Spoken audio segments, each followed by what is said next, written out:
aujourd'hui, on va parler d'organisation. Récemment, j'ai eu l'envie de créer un programme dans le domaine du sport. Si vous me connaissez déjà, si vous suivez déjà mes vidéos, vous savez que je suis déjà entrepreneur en ligne à temps plein.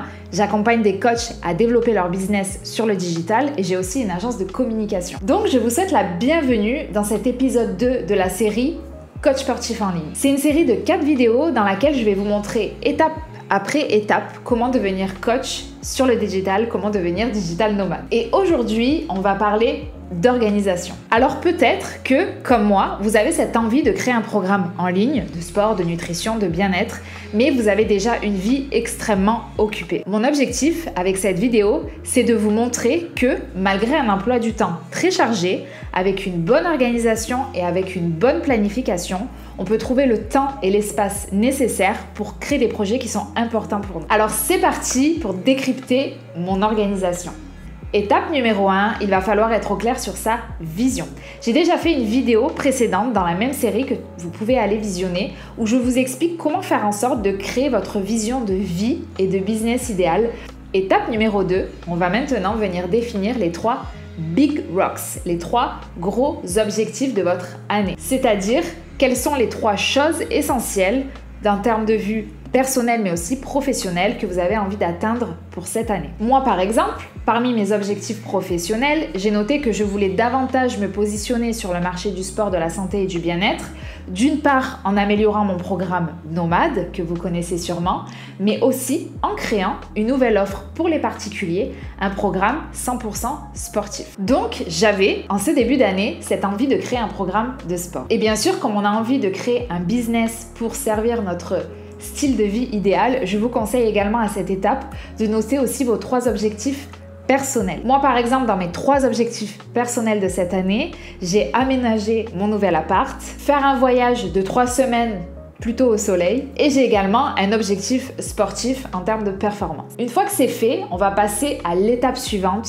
le plan d'action. Le plan d'action, c'est simplement prendre un objectif et le découper en sous-tâches et en sous-objectifs. On va venir prendre un exemple avec mon challenge sportif qui s'appelle le challenge Aura. Si par exemple, mon objectif est donc de créer ce challenge sportif qui s'appelle Aura, voilà comment je vais faire. Je vais découper mon projet, donc créer un programme sportif, en sous-objectifs.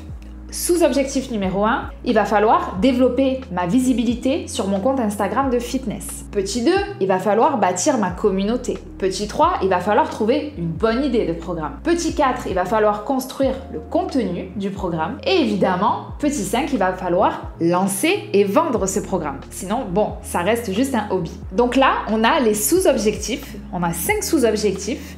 Et ensuite, chacun des sous-objectifs va être défini en tâches, c'est-à-dire en petites actions.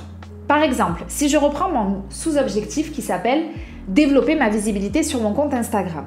En tâches, qu'est-ce que je vais avoir? Je vais pouvoir lister plusieurs choses, créer mon compte Instagram s'il n'existe pas déjà, réfléchir à l'image que j'ai envie de donner avec ma présence en ligne sur les réseaux sociaux. Donc là, on va parler de personal branding. Définir avec précision ma stratégie de contenu, celle que j'ai envie d'adopter sur Instagram et qui me permettra à terme de vendre mon programme en ligne. Et évidemment, publier mes premiers posts pour commencer à bâtir ma visibilité sur ce réseau social. Si je prends un autre sous-objectif qui s'appelle par exemple « Trouver l'idée de mon programme », ici, si je répartis ça en plan d'action, en tâches, j'aurai audité mon audience sur ses envies et besoins, faire une enquête client qu'on appelle aussi étude de marché pour bien comprendre quelles sont les problématiques des gens sur le marché cible que je vise et peut-être prendre une demi-journée pour passer au scanner toutes mes idées et sélectionner celle qui sera le sujet de mon programme en ligne. Et on va faire ça, on va définir le plan d'action, toutes les tâches pour chacun des objectifs qu'on s'est fixés. Étape numéro 4, maintenant qu'on a une grande liste de tout ce qu'on a à faire, on va venir planifier le mois. Donc on va venir planifier le mois prochain. Avant même de planifier, et ça c'est hyper important, il faut absolument que vous fassiez d'abord un bilan. Un bilan du mois écoulé avant de planifier le mois suivant. Personnellement, je fais des bilans chaque fin de semaine et chaque fin de mois. Ça me permet d'une part d'être très organisée, de rester focus sur mes objectifs et surtout si je n'ai pas eu le temps, par exemple cette semaine, d'atteindre les 3 objectifs que je m'étais fixés, eh bien je peux les replanifier pour la semaine suivante et je ne perds jamais de vue mes projets. Et ça vous évite surtout d'arriver à la fin de l'année, de faire le bilan de votre année et de vous dire punaise, j'avais dit que je ferais ça en janvier et je n'ai jamais pris le temps de m'y mettre. Donc quand je fais mes bilans, comment je fais ? Je vais m'allumer de l'encens ou bien je vais partir dans un café, je vais m'isoler et je vais me focaliser sur le bilan de mon mois. Je vais regarder ce qui a fonctionné, je vais regarder ce qui n'a pas fonctionné, je vais en tirer des leçons. Je vais revoir mes 3 objectifs annuels, je vais revoir l'ensemble des projets que j'ai envie de réaliser et je vais ensuite planifier ça pour le mois suivant. Pour faire un bilan mensuel, quand on n'a jamais fait ça, j'ai conscience que ça peut être compliqué. C'est la raison pour laquelle moi, je me suis créé tout un template. Et en fait, tous les mois, je repars du même modèle, du même template et je réponds en fait aux questions les unes après les autres. Je coche les cases, etc., etc. Et d'ailleurs, ce template, si vous rejoignez Nomade, je vous l'offrirai avec beaucoup de générosité. Donc à cette étape-là, on va venir planifier le mois. Moi, ce que je vous conseille, c'est d'avoir, quand vous prenez votre année de manière globale, d'avoir un focus mois par mois. Je m'explique. En fait, il faut vraiment vous dire que chaque mois doit avoir un focus particulier, une intention particulière. Peut-être que le mois de janvier, le focus, ce sera la création de votre offre. Le mois de février, le focus, ça sera le développement de votre visibilité. Le mois de mars, votre focus, ça sera le lancement de votre offre, etc., etc. En juillet, ça sera les vacances et tutti quanti. Donc, prenons par exemple le fait que le mois prochain, le mois qui arrive, votre focus, ça va être la création de l'offre. Donc, focus offre. Ça veut dire quoi ? Ça veut dire que dans mon mois prochain, le plus clair de mon temps, je vais le passer à développer mon offre, c'est-à-dire mon programme en ligne. Et à partir de là, maintenant que j'ai mon focus, je vais définir les 3 objectifs de mon mois. Premier objectif, ça pourrait être lancer une mini-enquête. Vu que je dois créer mon offre, je dois collecter les informations sur mon marché. Deuxième objectif du mois, peut-être que ce mois prochain, j'ai envie de créer tout le plan du programme, ce qu'on appelle le curriculum. Et dernier objectif, je vais publier par exemple 5 fois par semaine sur Instagram parce qu'à un moment, si on n'a pas de visibilité sur les réseaux, ça sera difficile de vendre un programme qu'on a créé, d'accord ? Ces objectifs mensuels sont bien sûr alignés à mon objectif annuel qui est celui de créer un programme en ligne. Et c'est comme ça qu'on fonctionne. Étape numéro 5, maintenant qu'on a planifié le mois, on va venir planifier la semaine. Et vous voyez qu'on fonctionne en entonnoir. D'abord, j'ai planifié mon année avec mes 3 objectifs annuels. Ensuite, j'ai planifié mon mois avec mes 3 objectifs mensuels. Et maintenant, on va venir planifier la semaine avec mes 3 objectifs hebdomadaires. Donc maintenant que vous avez vos 3 objectifs mensuels, vous allez prendre vos semaines et vous allez répartir en fait vos tâches que vous allez effectuer tout au long de la semaine. Première chose, quand vous prenez votre semaine, vous allez d'abord positionner des créneaux pour vos non négociables, c'est-à-dire vos tâches obligatoires chaque semaine. Par exemple, moi, le jeudi, j'ai les lives avec mes clients du programme Nomade. Donc, je vais mettre un créneau le jeudi pour cette tâche-là. Le mercredi, comme aujourd'hui, je filme mes vidéos YouTube. Donc, je vais mettre un bloc dans mon agenda où je vais mettre filmer ma vidéo YouTube. Le vendredi après-midi, je fais ma comptabilité et je fais également le bilan de ma semaine. Donc, je vais également fixer ma tâche bilan et comptabilité et je vais dédier un créneau le vendredi après-midi. Ensuite, j'ajoute mes séances de sport. Donc, je vais mettre des créneaux de mes séances de sport dans ma semaine, c'est-à-dire que quoi qu'il arrive, même si j'ai un rendez-vous qui vient se fixer, ce rendez-vous ne sera jamais pendant une séance de sport. Le bien-être passe avant tout. Votre sport, c'est votre fuel, c'est votre énergie. Tout ce qui contribue à votre bien-être, ça doit être un non négociable. Ensuite, je rajoute le temps de qualité que j'ai envie de passer avec mes proches. Ça, c'est quelque chose que je faisais pas jusqu'à maintenant. Je faisais passer mon business en priorité. Maintenant, j'ai envie de rééquilibrer ma vie pro et ma vie perso. Donc, je vais venir noter les déjeuners avec les copines, les sorties avec l'amoureux, les restos, etc., etc. Ensuite, vous allez placer des blocs de temps que j'appelle des blocs de deep work. Les blocs de deep work, ce sont les moments où vous allez travailler de manière très concentrée, sans aucune distraction, sur un temps donné, sur votre projet le plus important, sur vos tâches prioritaires. Moi, par exemple, mes sessions de deep work, elles vont être destinées à créer cette offre digitale. J'insiste vraiment, les sessions de deep work, c'est des sessions où vous n'avez aucune notification sur votre téléphone, où personne ne peut vous appeler, où votre porte est fermée et vous allez travailler vraiment de manière très concentrée sur votre projet. Vous ne regardez absolument pas votre téléphone, vos stories, Instagram, vos emails et compagnie. Vous êtes en deep work, vous êtes concentré, vous mettez un encens, une petite musique et vous bossez sur ce projet. Vous pouvez aussi, si vous le souhaitez, découper votre semaine en thématiques. Par exemple, moi, le lundi et le mardi, ce sont des journées où je suis en deep work sur mes projets de cœur. Donc ces jours-là, je n'ai aucun rendez-vous client, personne ne peut m'appeler. Ce sont vraiment des journées dédiées à mes propres projets. Donc ici, ce que je vais faire, c'est que je vais me lever un peu plus tôt et la première tâche à laquelle je vais m'atteler, ça va être ma tâche, mon objectif prioritaire. Donc par exemple, toutes les actions qui sont en lien avec la création de mon programme en ligne.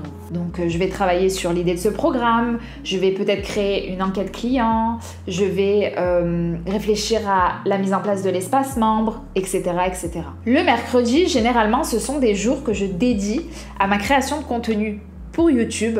Donc le matin, je vais scripter et l'après-midi, je vais filmer. Le mardi après-midi et le jeudi, ce sont des jours que je dédie à mes clients, donc mes tâches clients, et également à mes appels découvertes, les appels de prospection, etc., etc. Donc, ce sont dans ces moments-là que je vais travailler sur mes projets clients, de création de site web, création d'images de marque, stratégie de contenu Instagram pour mes clients en one-on-one. Ce sont aussi à ces moments-là que je vais prendre des appels, des gens qui veulent m'appeler, des appels découvertes pour découvrir mon programme nomade, etc. Et ce sont aussi ces moments que je dédie pour faire des interviews de clients idéaux. Quand vous créez un programme en ligne, c'est important d'interviewer en fait vos clients idéaux pour être sûr que votre programme réponde à leurs besoins. C'est exactement ce que j'ai fait quand j'ai créé le Challenge Aura. Et ce sont aussi dans ces moments que j'ai mes lives avec Nomade. Le vendredi, c'est une journée que je dédie à mon propre business. C'est ce qu'on appelle dans le jargon marketing les CEO Day, donc c'est-à-dire les jours du chef d'entreprise. Là, je vais travailler sur mes stratégies. Je peux peut-être prendre du temps pour me former. Je vais travailler également sur tout ce qui est finance, comptabilité et compagnie. Et je vais faire mes bilans et ma planification de la semaine suivante. C'est aussi à ce moment-là que vous allez regarder, faire un vrai bilan honnête et sincère de votre semaine, que vous allez vous demander pourquoi vous n'avez pas réussi à faire tout ce que vous aviez sur votre to-do list et qu'ensuite vous allez replanifier pour la semaine suivante et peut-être changer légèrement votre agenda pour pouvoir réussir à le faire la semaine suivante. On arrive à la dernière étape. On est descendu dans son entonnoir et à présent, on va planifier sa journée de travail. Le principe, c'est vraiment de préparer sa journée la veille. Comme ça, le matin, vous arrivez et vous commencez votre journée immédiatement avec intention, avec focus et sans vous éparpiller. Petit 1, vous allez d'abord déterminer votre tâche la plus importante, le big rock, d'accord? La tâche vraiment prioritaire, celle qu'il faut absolument faire pour avoir une journée réussie. Et ensuite, vous allez travailler sur les 2 autres tâches les plus importantes. Mais fixez-vous 3 tâches max par jour, mais 3 tâches importantes. Répondre à ces emails, etc., ça ne rentre pas là-dedans. Moi, je vous parle de vos priorités, de celles qui vont vous faire atteindre votre objectif annuel. Pour vous montrer un exemple d'une journée et comment je l'organise, je vais vous montrer une journée spéciale Deep Work. Je vous expliquais que vous pouvez planifier votre semaine par thématique. Donc moi, par exemple, le lundi et mardi, ce sont des journées Deep Work. Et donc, par exemple, je vais vous lire exactement comment je planifierai une journée Deep Work. 7h, 8h, on est sur le réveil, la morning routine, les temps de calme, le petit déjeuner, etc. Prenez vraiment du temps pour vous, c'est hyper important. 8h, 10h, on va être du coup sur du Deep Work. C'est ici que je vais travailler sur ma tâche prioritaire, donc par exemple, sur mon programme en ligne de sport. 10h, 11h, après ces grosses sessions de Deep Work, j'ai envie de me dépenser. Donc je vais aller moi au sport, c'est un moment que j'aime bien faire. Mes séances de sport, j'aime bien les placer souvent après des séances de Deep Work. 11h, 11h30, je vais rentrer du sport, me laver, me changer et me remettre au boulot. 11h30, 12h30, généralement ce sont des temps que j'alloue à la lecture de mes emails, la lecture de mes messages, des messages de mes clients sur Discord, de mes WhatsApp, de mes DM sur Instagram et ce sont aussi des moments où je crée mes stories. Vous savez, c'est important d'être en story chaque jour, de montrer que vous existez. Donc en fait, j'alloue tout simplement un créneau pour ça. Ça m'évite de m'éparpiller toutes les 5 minutes quand je reçois une notification. J'ai quand même un compte où il y a 13 000 abonnés, un compte où j'ai 6 000 abonnés et pas mal de clients à gérer. Si je devais lire les notifications à chaque fois qu'elles arrivent sur mon téléphone, il serait impossible pour moi d'avancer sur mes projets les plus importants. Donc je dédie en fait un créneau dans mon agenda pour lire 2 créneaux même par jour dans mon agenda pour lire mes emails, lire mes messages, etc. et répondre à tout ça. Ensuite, de 12h30 à 13h30, généralement, c'est l'heure du déjeuner. De 13h30 à 15h30, généralement, je suis dans une 2e session de Deep Work où là, je vais venir travailler sur les 2 autres tâches. Vous vous rappelez, on a 3 tâches par jour. La première, je vais travailler le matin et les 2 autres tâches, je vais les travailler l'après-midi. De 15h à 16h30, rebelote, je lis mes emails, je réponds à mes messages, je republie des stories. Ensuite, je vais publier aux alentours de 16-17 heures mon contenu du jour. J'ai en fait une notification qui me dit « Marion, c'est l'heure de publier du contenu ». Donc c'est là où je vais créer une vidéo, un post en format carrousel ou n'importe quel autre format et je vais publier sur Instagram pour avoir en fait cette régularité chaque jour. Je ne planifie plus aujourd'hui mes posts, je les publie de manière spontanée, mais j'ai pas mal d'idées, c'est devenu facile pour moi de publier sur les réseaux sociaux. Et généralement en fin de journée, à partir de 18h jusqu'à 18 ou 19, bon parfois plus, c'est mon temps de rab, c'est-à-dire que tout ce que j'ai pas eu le temps de faire dans la journée, j'essaie de le terminer à ce moment-là. Donc répondre à mes derniers emails, aux messages que j'ai reçus, peut-être terminer une tâche que j'avais pas eu le temps de terminer le matin, etc., etc. Maintenant, il faut absolument que je vous partage mes meilleurs conseils. Comme je vous l'ai dit tout au long de la vidéo, je vous conseille absolument d'avoir maximum 3 tâches par jour. N'en mettez pas plus, on a tendance à se surcharger, d'arriver à la fin de la journée et d'être complètement dégoûté parce qu'on se dit « punaise, j'ai rien eu le temps de faire ».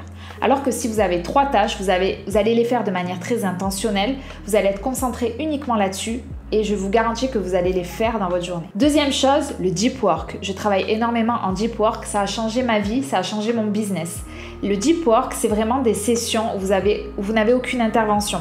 En fait, je ne sais pas si vous êtes salarié ou si vous l'avez été. Moi, je me faisais déranger toutes les 5 minutes par des gens qui passaient, qui me parlaient, le téléphone qui sonnait, des gens qui venaient me déranger pour me poser une question, etc.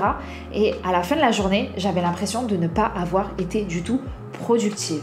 Depuis que je travaille seule, les gens le savent, quand je suis en session de deep work, je ne répondrai pas au téléphone. C'est impossible de me contacter. Bon, j'ai de la chance de ne pas avoir de personnes dans ma maison. Les personnes sont au travail quand je suis à la maison.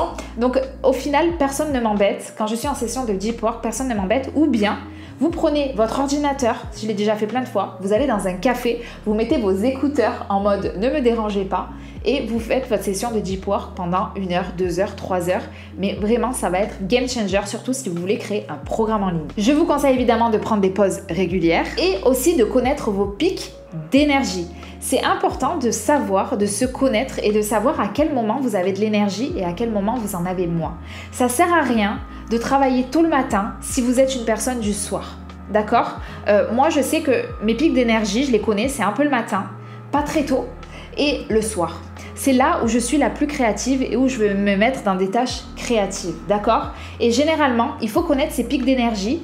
Là où votre pic est le plus haut, c'est là où vous allez travailler sur vos projets de cœur. D'accord ? Et ensuite, les moments où mon énergie est la plus basse, c'est là où je vais faire des tâches un peu, par exemple la lecture de mes mails, la réponse à mes messages qui ne me demandent pas trop d'énergie. Ou bien, je vais aller à la salle de sport. Je sais qu'après chaque live, ça m'a pompé toute mon énergie parce que je me donne à 200% pendant les lives avec mes clients de nomades. Après les lives, je vais manger et ensuite l'après-midi, je sais que j'aurai plus aucune énergie et je vais aller faire ma session de sport. D'accord ? Donc, hyper important de connaître ces pics d'énergie. Donc, en gros, voilà comment est organisé mon planning, que ce soit à l'année, au mois et à la journée. J'aime travailler donc par journée ou par demi-journée à thème. Je m'accorde du temps pour mon sport et pour mon bien-être parce que l'année dernière, je me suis un peu oubliée. Je dédie des créneaux spécifiques pour répondre à mes messages. Je reste absolument focus sur mes priorités. Elles sont écrites sur mon ordinateur et tous les matins, je les ai sous les yeux. Et je travaille beaucoup en deep work. Je fixe toujours mes objectifs annuels, mensuels et journaliers avec 3 tâches maximum, 3 objectifs maximum. Et enfin, j'avais envie de vous dire que quel que soit l'objectif que vous vous êtes fixé, tout est réalisable. Mais tout est réalisable à partir du moment où l'on en fait une priorité. Moi, en janvier, j'avais le programme Nomade à refondre depuis de zéro et j'avais également le challenge Aura à créer de toutes pièces. D'accord ? Un challenge sportif, c'était nouveau pour moi. Vous avez vu, mon agenda, il est quand même assez complet. Ce que j'ai fait, c'est tout simplement, je me suis dit, écoute Marion, c'est ta priorité, c'est ton objectif annuel. Tu vas te lever tout simplement plus tôt ou bien tu vas te coucher tout simplement plus tard et tu vas dédier ce temps supplémentaire à travailler sur ton objectif. Moi, j'aimais bien mettre ces tâches en premier dans ma journée car pour moi, c'était les plus importants et ça me permettait de passer une journée hyper détendue parce que j'avais travaillé sur mes tâches les plus importantes. Avant de terminer, je voulais vous donner une petite astuce que j'ai entendue dans un podcast récemment. Donc, il s'agissait de l'entrepreneur dans le fitness qui s'appelle Sissi Mua et elle expliquait en fait que pour cadencer sa journée, elle utilisait son téléphone et elle mettait des réveils à chaque fois qu'elle devait changer de tâche. Donc par exemple, vous pouvez avoir un réveil pour vous réveiller, vous pouvez avoir un réveil pour prendre vos compléments alimentaires, Vous pouvez avoir un réveil pour publier votre première story de la journée. Vous pouvez avoir un réveil pour publier votre post de la journée, par exemple moi il est à 17h, etc., etc. À cette étape de la vidéo, vous allez peut-être vous dire que mon agenda n'est pas du tout flexible, que je suis hyper dans le contrôle, qu'il n'y a pas beaucoup de place pour, on va dire, l'improvisation. Mais en fait, dites-vous une chose, c'est que si ce n'est pas planifié, ça ne sera absolument jamais réalisé. Et en fait, c'est dans le contrôle de mon agenda que j'ai recommencé à retrouver de la liberté et du temps libre dans ma vie. Je m'éparpille moins, je suis plus focus et je réalise les projets qui me servent vraiment, mes projets de cœur et ceux qui vont faire avancer mon entreprise. Donc vous avez à présent toute la méthodologie pour vous organiser, pour planifier votre année, votre mois, votre semaine et vos journées. Et normalement, vous devriez avoir du coup toute la méthodologie pour atteindre cette année vos objectifs. N'oubliez pas bien sûr que votre agenda doit servir votre idéal de vie. Pensez également à planifier des moments entre amis, de rencontres, de connexions, des moments de coworking, pourquoi pas, des morning routines, des night routines, tout ce qui vous fait du bien. Enfin, sachez que si vous souhaitez avoir quelqu'un qui vous aide à vous organiser, avoir un cadrage et que vous avez envie de créer enfin une belle visibilité sur les réseaux sociaux et lancer votre premier programme en ligne, j'ai un programme qui s'appelle Nomade où je vous apprends à faire tout ça. Je vous mets le lien de candidature dans la description sous la vidéo. C'est gratuit et sans obligation d'achat et moi je vous répondrai dans les jours qui suivent pour vous dire si oui ou non votre candidature est retenue. En attendant la prochaine vidéo, je vous invite à regarder celle-ci où on a parlé du Vision Board. Donc c'était la première vidéo de cette série. Et d'ici là, prenez bien soin de vous. Namasté et à très vite.